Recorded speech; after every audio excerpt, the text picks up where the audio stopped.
আপোনাৰ হাতত থকা 500 টকীয়া নোটখন নকল নেকি?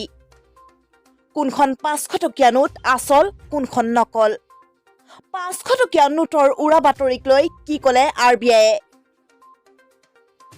কেন্দ্ৰীয় চৰকাৰে বিমুদ্ৰাকৰণ কৰাৰ পিছতে প্ৰায়ে নোট আৰু মুদ্ৰাক লৈ নানা ধৰণৰ বাতৰি পোহৰলৈ আহি আছে। আৰু শেহতীয়াকৈ এনে এটা ভিডিঅ' ভাইৰেল হ'ল য'ত 500 টকীয়া নোটক লৈ এতিয়া বিভিন্ন কথা কোৱা হৈছে। এই ভিডিঅ'টোত দুখন 500 টকীয়া নোটক লৈ দুখনৰ মাজত পাৰ্থক্য দেখুওৱা হৈছে আৰু ইয়াৰ এখন 500 টকীয়া নোটক জাল নোট বুলি কোৱা হৈছে।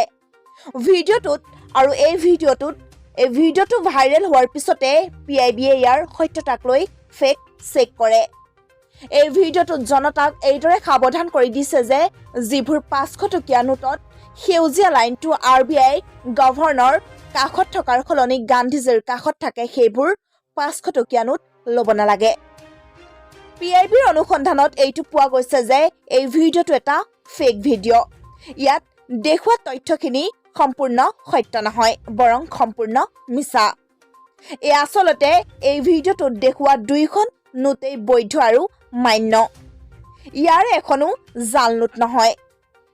যদি আপোনাৰ ওচৰতো এনেধৰণৰ ৰহস্যজনক বা সন্দেহজনক খবৰ বা ভিডিঅ'ই চৰ্চা লাভ কৰা দেখে তেন্তে আপোনালোকে ইয়াৰ সত্যতা নিৰূপণৰ বাবে PIBৰ দ্বাৰা ফেক চেক কৰাব পাৰে।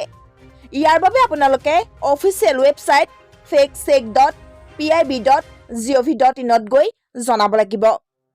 নাইবা আপুনি হোৱাটছআপৰ জৰিয়তে 8799711259 ত জনাব পাৰে।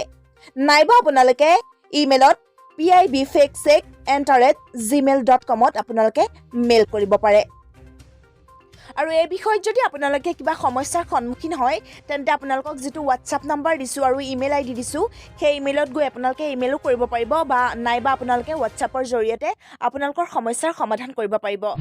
ভিডিঅ'টো চাই যদি ভাল লাগিলে তেন্তে লাইক শ্বেয়াৰ কৰি আপোনালোকৰ বন্ধুবৰ্গৰ মাজলৈ লৈ যাব। ধন্যবাদ।